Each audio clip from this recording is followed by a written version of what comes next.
నాకు అర్థం కాదు. ఎస్, మా బీసీలకు 42% రిజర్వేషన్ నిజంగానే వచ్చిందంటే మా ఎస్సీ ఎస్టీ బిడ్డలు పండుగ చేసుకోవాలి, మా మైనారిటీ బిడ్డలు మనకు అన్నాడు కదా, మనకు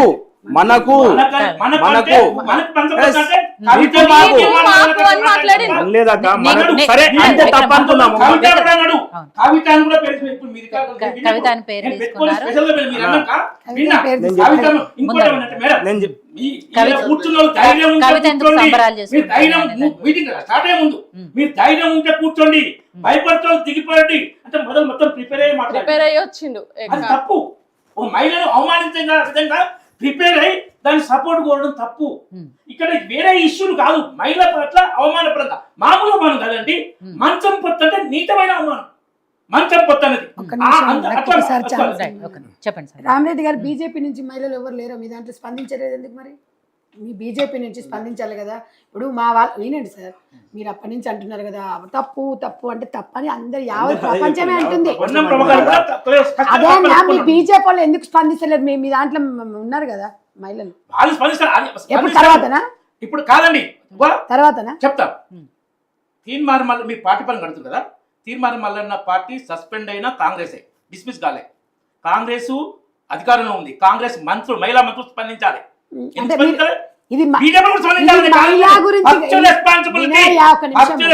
పార్టీది కాదు ఇక్కడ, నువ్వే చెప్తే పార్టీలు కాదని ఆయన చెప్పింది కదండి. మహిళలను అందరం స్పందించాలన్నాం, అవునా? మా పార్టీ నుంచి ఫస్ట్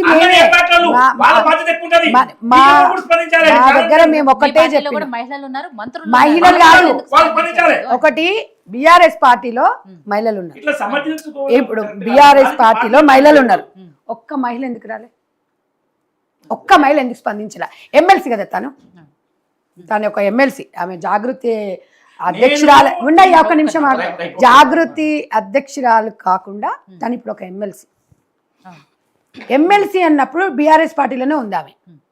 బీఆర్ఎస్ పార్టీలో మాజీ మంత్రులు కానీ, మాజీ ఎమ్మెల్యేలు కానీ, మా అధ్యక్షురాలు కానీ, కౌన్సిలర్స్ కానీ ఎందుకు స్పందించలేదనేది ఒకసారి బీఆర్ఎస్ పార్టీ ఆత్మ పరిశీలన చేసుకోవాలి. నేను అనేది ఏంటంటే, ఇట్లా చూపిస్తే 4 మనం చూపిస్తే మేము స్పందించడం కాదు, మీ కుటుంబం అంటే మీ బీఆర్ఎస్ పార్టీ ఒక కుటుంబం అనుకుందాం. వాళ్ళు ఎందుకు స్పందించలేదు? ఆదివారం ఉంది సెలవు, దాని తర్వాత సోమవారం నాడు స్పందిస్తామా లేకపోతే మంగళవారం నాడు ప్రెస్ మీట్ పెడతామా అనేది కాదు ఇక్కడ. ఆడపడుచే పార్టీలను పక్కన పెట్టండి. ఏ ఆడపిల్ల కవిత గారు అన్నందుకే స్పందిస్తలేము ఇక్కడ. ఏ ఆడపిల్లని తీర్మానం వాళ్ళన్నా ఊరుకోం మేము, ఇంకా ఏ వ్యక్తి అన్నా కూడా ఊరుకోం ఇక్కడ. కాబట్టి తెలంగాణ భాషల సామెతలు ఉంటాయి, సమయం సందర్భం ఉంటాయి అక్కడ. కాబట్టి మేము దాన్ని అన్నప్పుడు ఇక్కడ దీనికి బీసీలకు మేము అక్కడ పోయినాం, బీసీలు ఏమంటే బీసీలను అనలే ఆయన. మరి ఒక మాట సోదరు ఏమంటుందంటే, అక్కడ పోయినామెకి ఇట దాకింది బీసీ, మేము పోయింది బీసీ అంటే, ఒక్క నిమిషం, బీసీల గురించి కాదు ఇక్కడ టాపిక్. మనం కవిత గారు అట్లా అనుకుంటే కవిత గారు బీసీ కాదు. మరి ఇప్పుడు వీళ్ళు పోయినాం బీసీలు అంటే బీసీలను అనలే ఆయన.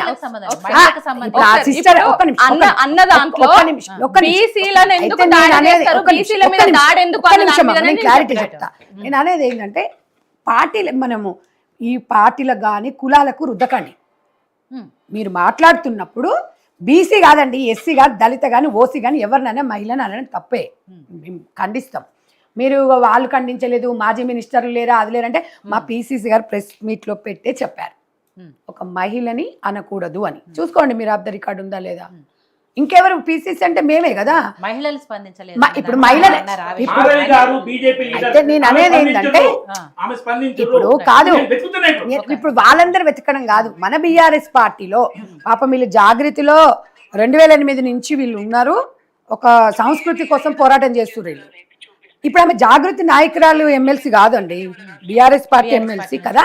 అందులో ఉన్న సబితాయింద్రారెడ్డి గారు ఉన్నారు, సుందర లక్ష్మారెడ్డి గారు ఉన్నారు, చాలా మంది, కవిత గారు ఉన్నారు. వీళ్ళందరూ ఎందుకు స్పందిస్తలేరు అనేది మరి ఒక విషయం ఇప్పుడు మనం ఎవరు ఒక క్లారిటీగా స్పందిస్తలేరనో లేకపోతే వీళ్ళు ఎవరు ఏం చెప్పలేదని మేము మాట్లాడలేదు, మేము అడగలేదు కూడా. వీళ్ళు ఎందుకు స్పందిస్తలేరు, వాళ్ళు ఎందుకు స్పందిస్తలేరు, మాకు కడుపు మంట, మాకు బాధ అయింది, మాకు మేము తట్టుకోలేకపోయినాం, మా వర్షన్ మేము చెప్పినాం. మేము వీళ్ళు ఎందుకు స్పందిస్తలేరు, వాళ్ళు ఎందుకు మాట్లాడొద్దు అన్నప్పుడు నేను మాట్లాడలేదా వినమనండి. ఇప్పుడు అక్కడ అన్న క్వశ్చన్ చేసింది ఏంది, బీసీల మీద ఇంకెన్ని రోజులు దాడి చేస్తారు అన్న దాని మీద నేను మాత్రమే అన్నా. అక్కడ వెళ్ళింది కూడా, అక్కడ ఉంది కూడా బీసీల మీద ఎవరు దాడులు చేయించలేదు అని. దీనికి కవితకు సంబంధం ఏం లేదు అని. ఒక రాజకీయంలో ఉన్నప్పుడు వాళ్ళు ఏ వర్గం వాళ్ళైనా, ఏ కులం వాళ్ళైనా సబ్బండ వర్గాల శ్రేయస్సు కోరుకోవడంలో తప్పేముంది? ఆమె బీసీల క్షేమం కోరుకుంది కాబట్టి గత 2 సంవత్సరాలుగా రౌండ్ టేబుల్ సమావేశాలు పెట్టింది, ఇందిరా పార్క్ దగ్గర ధర్నాలు పెట్టింది. ఎందుకు 10 ఏళ్ల నుండి 2 సంవత్సరాల నుండి ప్రతి జిల్లాలో ప్రభుత్వం ఏర్పడి 18 నెలలు 2 సంవత్సరాలు ఆడే ఆమె లేనే లేదు. అప్పుడు 2 సంవత్సరాలు 2024 నుండి 2024 జనవరి నుండి అవును, అది కూడా ఖండించింది కవితక్క. ఆ రోజు కూడా అడిగింది, ఆ రోజు అడగలేదా? ఆ రోజు కవితక్క గారు అడిగింది.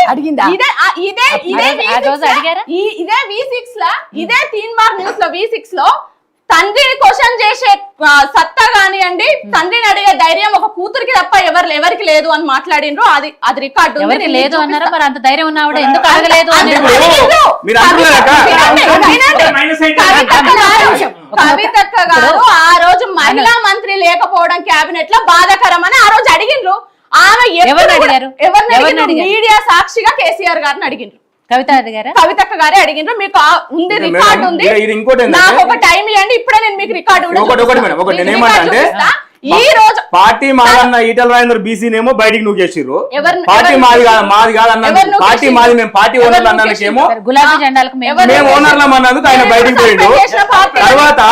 తర్వాత ఏంటంటే నిన్నగాక మన ప్రశ్న కేసీఆర్ తరఫున నేనే ముఖ్యమంత్రి అంటది ఈమె. అంటే కేటీఆర్ ఇంకొక మన పార్టీ అధ్యక్షుడు బూర్చులు ఉన్నారు, రికార్డు ఉంది.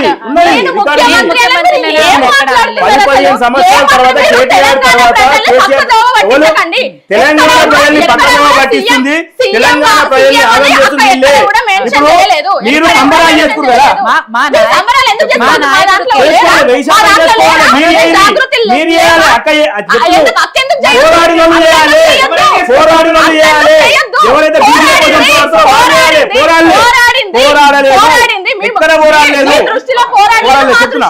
శ్రీనివాస్ గౌడ్ పోరాడిండు, ఒక వజ్రాల రవిచంద్ర పోరాడిండు, మల్సుల చారి పోరాడిండు, శ్రీనివాస్ యాదవ్ పోరాడిండు, పద్మారావు పోరాడిండు. మా బీసీలంతా నెట్టి ఇందాక సంజయ్ రెడ్డి గారు ఒక విషయం అడిగారు, ఏదైతే ఢిల్లీలో జంతర్ మంతర్ దగ్గర జరిగిన పోరాటాలు, మరి ఆ రోజు కవిత ఎందుకు పాల్గొనలేదు? ఏ రోజు? జంతర్ మంతర్ దగ్గర బీసీలకు సంబంధించి ఆ బీసీ రిజర్వేషన్ బిల్లు గురించి తనకున్న షెడ్యూల్, ఇక్కడ మేము చేసిన పోరాటాలన్నీ, ఇక్కడ మేము చేసిన రౌండ్ టేబుల్ సమావేశాలు కానీ ఇక్కడ మేము చేసినాం. అక్కడికి వెళ్ళే ఇప్పుడు ఆ రోజు కూడా మోడీ గారి గురించి ఎందుకు, మా మోడీ గారి మీద ప్రెస్ మీట్ పెట్టాలి రాహుల్ గాంధీ. అక్కడికి వెళ్ళి ఎందుకంటే 50 సార్లు సీఎం గారు ఢిల్లీ వెళ్తున్నారు కాబట్టి రాహుల్ గాంధీ గారికి మీరు చెప్పండి, రాహుల్ గాంధీ గారు నేను ఢిల్లీ వచ్చి ప్రెస్ మీట్ పెడుతున్నా, ఇలా జీవోస్ పెట్టి బీసీ 42% రిజర్వేషన్ ని అమలు చేయొచ్చు అని మీరు సలహా ఇవ్వండి, మీ సీఎం కి చెప్పండి అని చెప్పి రాహుల్ గాంధీ గారికి క్లియర్ గా చెప్పడానికి వెళ్ళింది. అక్కడ బీజేపీ వాళ్ళని కూడా మాట్లాడింది. బీజేపీ గురించి కూడా ఎన్ని రోజులు మీ దగ్గర పెట్టుకుంటారు బిల్లు, ఆమోదించాలి అని చెప్పి. దాంట్లో తప్పేముంది? ఎవరిని సమర్థించినాం? మాకు కావాల్సిన ఒక తెలంగాణ జాగృతి ఒక స్టాండ్ తీసుకుందంటే ఆ స్టాండ్ మీద ఎప్పుడు పోరాటం చేసింది. ఆ రోజు అంబేద్కర్ విగ్రహం గురించి పోరాటం చేసింది. ఆ తర్వాత మహిళా రిజర్వేషన్ బిల్లు కోసం పోరాటం చేసింది.